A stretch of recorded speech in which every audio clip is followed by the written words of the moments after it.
Sir, तिनं काय सांगितलं हे माहीत नाही, पण जे सांगितलंय ते खरंच असेल. अरे असं वागताना आमचा सोडा रे, शाळेचा पण सोडा, पण किमान आपला मुलगा शाळेत जाऊन शिकतोय म्हणून काबाड कष्ट करणाऱ्या आई वडिलांचाही विचार नाही आला तुमच्या डोक्यात? अगं काय सांगू रेशमे, इथं आधीच आम्हाला लय ब्या वाटायला लागले.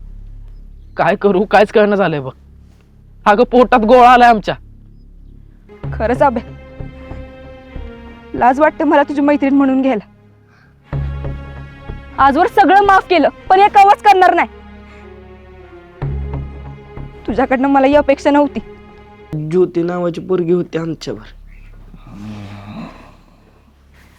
हा, ती माझी पाय पडली होती ती.